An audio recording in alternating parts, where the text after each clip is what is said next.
the ABBA half Bjorn Ulvaeus and Agnetha Fältskog, have been regarded as one of the most beautiful, talented, and famous on stage couples of all time. Together they have played their respective roles of an alluring singer and skilled songwriter and musician to help bring the band into limelight over and over. Many fans and listeners worldwide have been in awe and envy of their relationship, and people still write stories about the love they shared, dreaming of a similar partnership. This is why it came as an unfortunate and unexpected shock to everyone when they filed for divorce and decided to go their separate ways, bringing an end to one of the greatest bands of all time. Years later, Bjorn Ulvaeus talked about how things between them came to an end and why he asked for a divorce from Agnetha in the oddest and perhaps most painful way possible, which takes us to the story behind one of ABBA's most legendary singles, The Winner Takes It All. In the summer of 1979, Ulvaeus and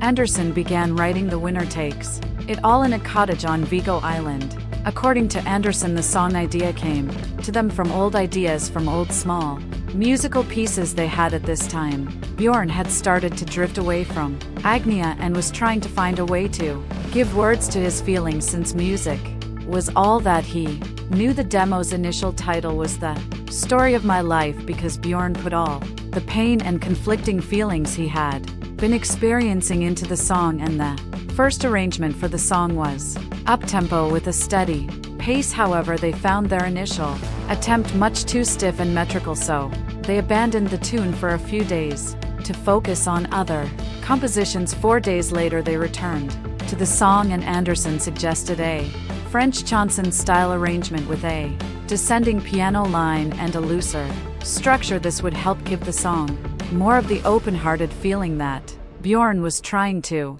portray. He then recorded a tape with gibberish French phrases for lyrics and took it home to create the lyrics for the song. According to him, he drank whiskey while writing, and it was the shortest lyric he'd written. He stated that during the writing he was almost always drunk, and all the main lyrics of the song came to him in a rush of emotion. In 1 hour, the divorce was about to proceed, and despite the mutual agreement between both him and Agnetha that it was for the best, it was affecting them both deeply. After the composition, when he finally handed Agnetha the paper containing the song he had written to review, she began to cry because of how the words had a profound effect on her. Although everyone knew that song was about their divorce, Bjorn actually denied that the song is about it at first, claiming that the song is based on the experience of a divorce, but was actually fiction, because in his separation from Agnetha there was no clear winner or loser. Many people still believe it is based on fact, though, because of the pain in Agnetha's voice when she finally performed it on stage. Bjorn also said that the sadness of their breakup inspired the song, and even if the lyrics could not be taken literally, they still held unparalleled meaning to both of them, since their separation was complicated with both winning and losing simultaneously. But the main question that many fans have is what really led Bjorn to make Agnetha sing such a painful song. Divorce is already incredibly difficult, but having to sing the lyrics about your ex-husband kissing another girl that he wrote himself makes it far more challenging when added to the mix. The reason behind this, however, was the incredibly complicated and emotionally painful relationship Bjorn had with Agnetha, and the cracks had been appearing for a long time before the ultimate showdown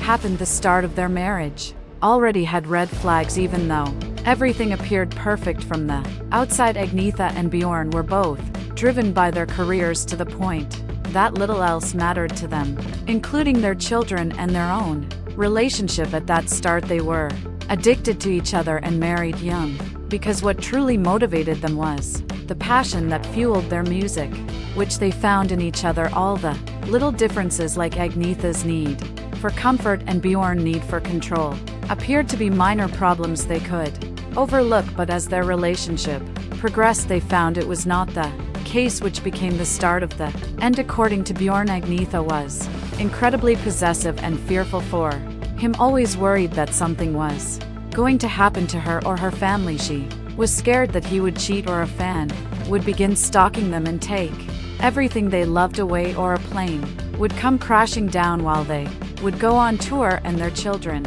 would be left orphans.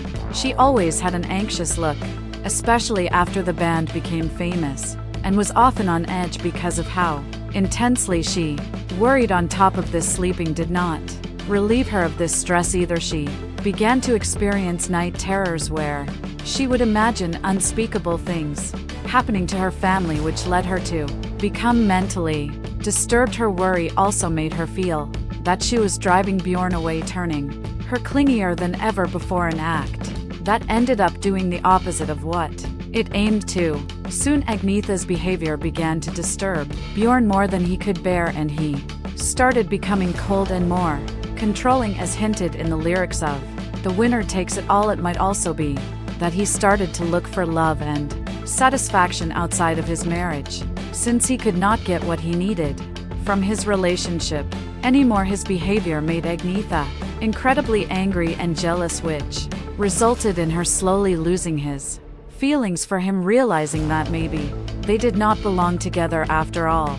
The final blow came when ABBA's appeal to the public also began to decline because of how their music was affected, with both the couple's compromised personal relationships, and Bjorn decided that it was time for them to part. Agnetha also agreed, yet under the surface they both were sentimental, thinking about the good times they had together and how close they had been. It appeared that, at least for Bjorn, his decision had been right, because after the divorce things did not get better for Agnetha. She had found stardom very difficult to handle, and the pressure of the divorce and single motherhood began to take a toll on her, making her mentally and physically unwell. She began to jump from one relationship to the next. Her lovers, including an ice hockey star, a fashion designer, and shockingly, her psychiatrist during the time she was working to try and save her marriage with Bjorn Ulvaeus. This was not the only time she had become involved with someone who was working with her professionally. She also had an affair with Stockholm detective Thorbjorn Brander, who had been working to help her after she had received kidnapping threats for her children and other hate mail. She also married and divorced surgeon Thomas Sonnenfeld, all this because she was lost and desperately looking for anything that would make her forget the pain she was in. On top of this, she also witnessed her mother commit suicide and then went through losing her dad just a year later. Her mental health worsened, and she was all alone, refusing to ask for help or even confide in anyone about what was going on. She suffered silently, not having any real friend or partner to help her during this time, with her fear of the world and suspicion of those around her at an all-time high. In comparison, Bjorn was much more comfortable and found moving on way easier. He continued working professionally with another ABBA member, Benny Andersson, writing, singing, and composing many songs. He also had luck in his love life, going on to fall in love with Lena Kerr's show, with whom he had a 41-year-long marriage. He appeared much more physically and mentally healthier than Agnetha, and perhaps would not have been able to progress as he did if he had stayed with her. Divorce is painful, and even if there are multiple aspects to it, there is no denying that one person will always suffer more. Bjorn may have stated that in his divorce from Agnetha there was no winner or loser, but it appears clear who benefited from the separation and who did not. Now one has a partner and companion by their side, while the other still battles away mental health issues, putting on a brave face and yet continuing to be reclusive and forlorn. Who do you think was the winner that took it all in this ABBA pair's relationship? Tell us in the comments below.